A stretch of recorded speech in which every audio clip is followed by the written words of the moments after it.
Charlie Bank Echo Kilo Camille.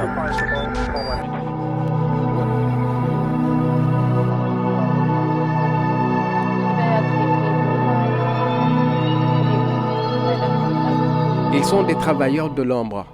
Leurs compétences, la concentration, l'analyse, le sang-froid et la précision. Pour eux, l'altitude, l'azimut et la direction du vent ont une importance capitale. Ils pratiquent une langue connue uniquement des initiés. Senegal 103 Dakar, descent Flano 40, report in contact with Ziguinchor 108.7.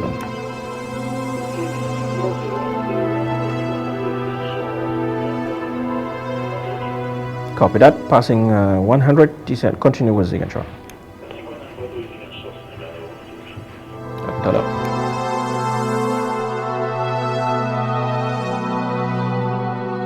Ce sont les aiguilleurs du ciel. Leur mission est assurée 24 heures sur 24 et pendant tous les jours de l'an, l'écoulement sûr et ordonné du trafic aérien sur les aéroports au-delà de l'espace géré par le Sénégal. Gestion des déplacements sur le tarmac, décollage, atterrissage et trajectoire. En d'autres termes, les contrôleurs aériens ou aiguilleurs du ciel sont un peu les chefs d'orchestre de l'espace aérien. Ils doivent maintenir des séparations minimales entre les avions dont ils ont la charge. Pour cela, ils surveillent l'espace aérien à l'aide de radars et guident les avions en donnant par radio les instructions nécessaires aux pilotes, telles que les données météorologiques ou l'état du trafic. And standby circle check Charlie Mike Echo Kilo.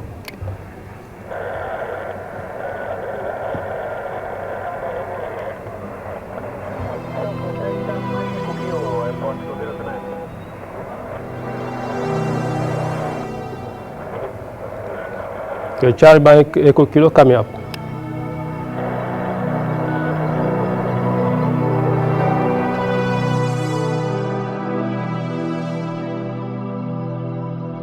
Pour le sens commun, un pilote peut faire voler librement son avion dans l'espace sans l'aide de personne. Mais les acteurs du trafic aérien, quant à eux, savent que l'espace est organisé. Il existe bel et bien des routes que seuls les aiguilleurs du ciel peuvent voir à travers leurs écrans. Les lignes en rouge, c'est les arrivées. C'est les routes d'arrivée. Par exemple, là, c'est la route d'arrivée de Saint-Louis. Et ces points, c'est les points définis. Mais par exemple, ce point est défini sur la ville de Saint-Louis. Et à l'est, on voit ça, c'est des routes qui vont vers Bamako, Ouagadougou. Vers le nord, c'est des routes qui vont vers l'Europe. Et au sud, comme vous le voyez ici, il y a Bravo Juliette, PG, qui veut dire bonjour. La réglementation aéronautique prévoit des normes internationales de séparation entre les aéronefs. Les contrôleurs aériens s'assurent que les avions soient séparés d'un minimum de 1000 pieds, environ 300 mètres verticalement, ou 3,5 ou 8000 nautiques, environ 5,9 ou 14 km horizontalement. La raison est simple, face à face, les avions se rapprochent à une vitesse de 1800 km/h, soit 30 km par minute, ou encore 500 mètres par seconde. Retenez une seule chose, les avions ne doivent pas se retrouver au même moment, au même endroit. C'est la règle. Les avions ne doivent pas se retrouver au même moment, au même endroit. Les avions doivent être séparés des obstacles, de tout obstacle, aussi bien au sol, des antennes, je ne sais pas moi, des trucs qui doivent pouvoir les gêner, même les oiseaux. Tu accordes Portugal.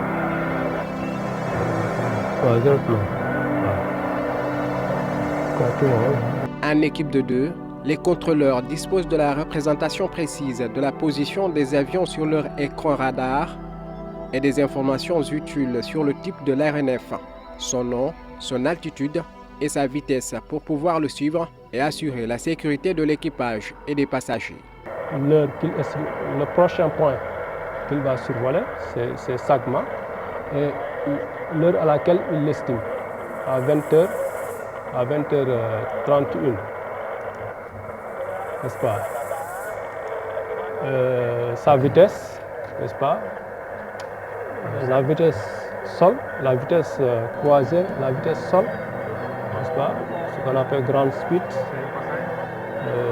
et pas mal d'autres informations. J'estime par exemple point de sortie, point d'entrée, pommade, son niveau de vol. Tout ça dans le même message.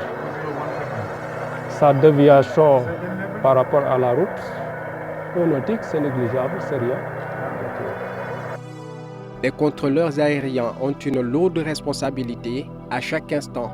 Ils ont entre leurs mains des dizaines, des centaines, des milliers de vies. IBEA 3329, good evening, radar contact. Lead just to Madrid, level 350. Passing 3,000 feet right turn direct to Nefti. Madrid 350, passing 3,000 direct to Nefti, may we maintain high speed? Speed at pilot discretion. Thank you.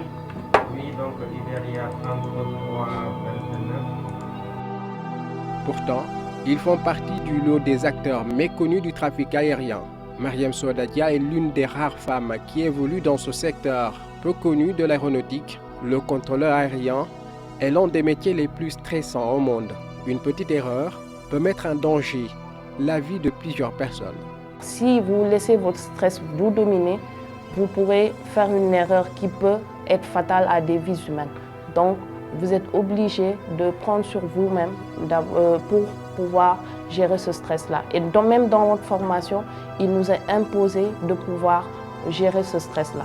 Même au niveau de la formation sur site, si par exemple, lors des examens, je peux dire des tests de qualification, on se rend compte que la personne n'a pas les aptitudes nécessaires pour pouvoir gérer un stress, ça peut lui coûter l'exercice de son métier.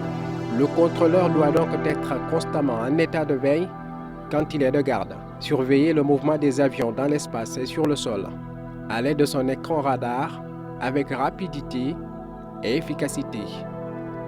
L'erreur est humaine, a-t-on l'habitude de dire, mais dans ce métier, elle est strictement interdite. Dans le transport aérien, je peux dire que le contrôle est un des maillons les plus, je dirais pas le maillon le plus fort, mais un des maillons forts de ce cercle-là et de cette chaîne.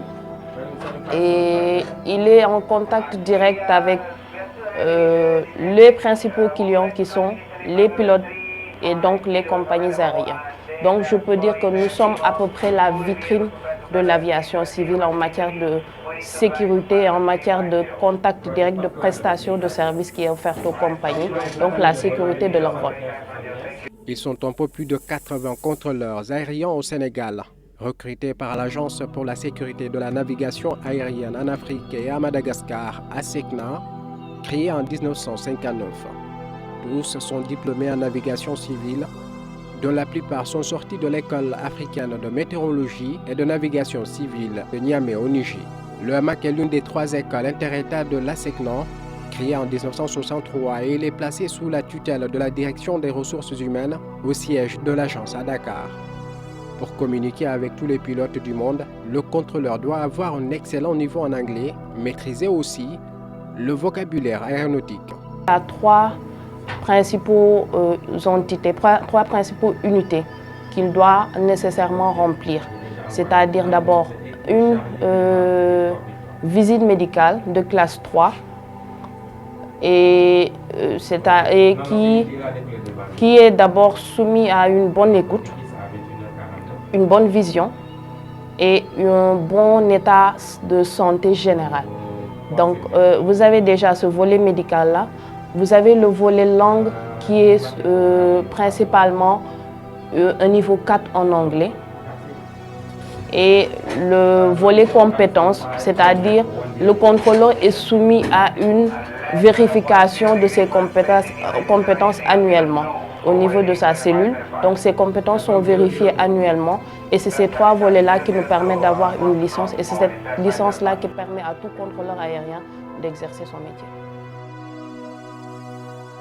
Le métier du contrôleur devient de plus en plus difficile dans le monde entier.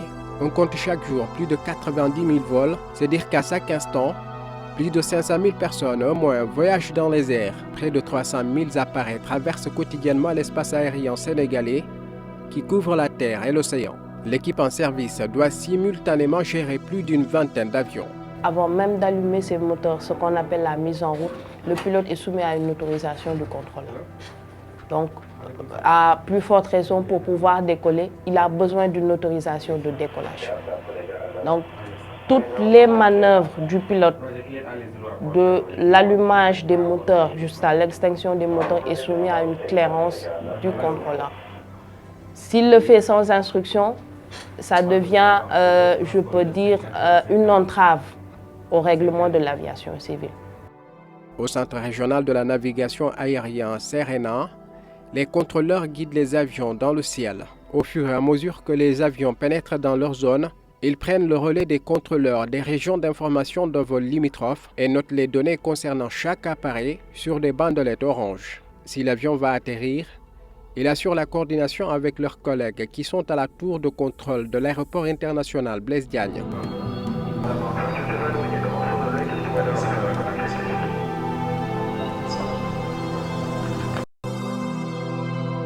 Eux, leur particularité, c'est leur lieu de travail, un lieu hautement surveillé, sécurisé, inaccessible aux commodes mortels.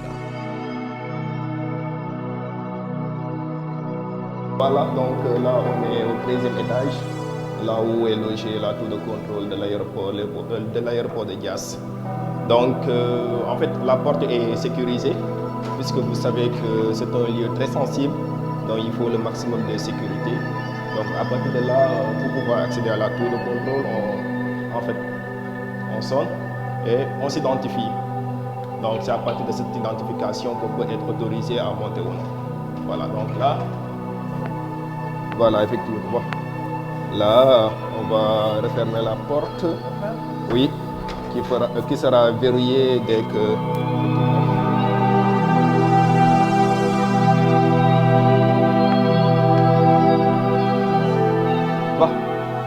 Voilà, bienvenue à la tour de contrôle.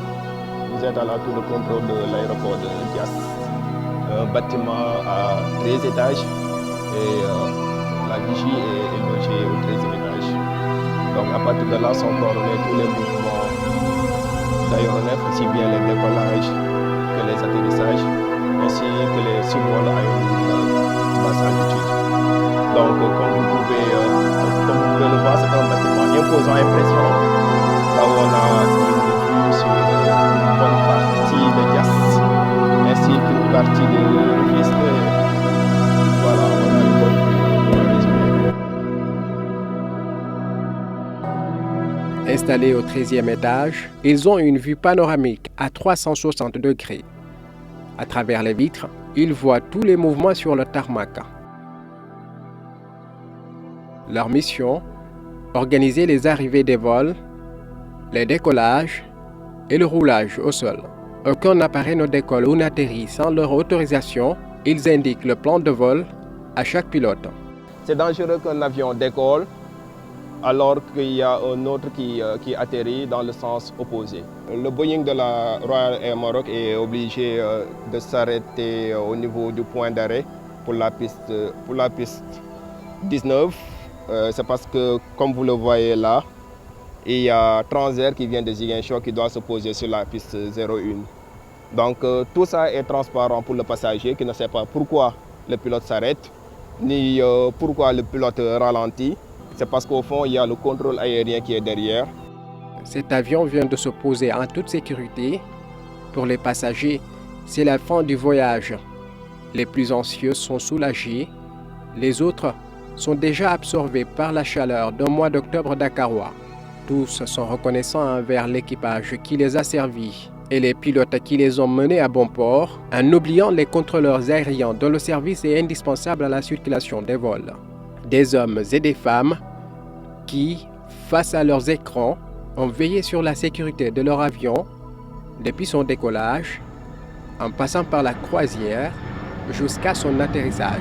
Ainsi se relaient nuit et jour, 24 heures sur 24, 7 jours sur 7, une dizaine d'hommes et de femmes à travers les aéroports du pays pour être la voie qui relie les pilotes à la terre et l'œil qui guide les trajectoires des avions.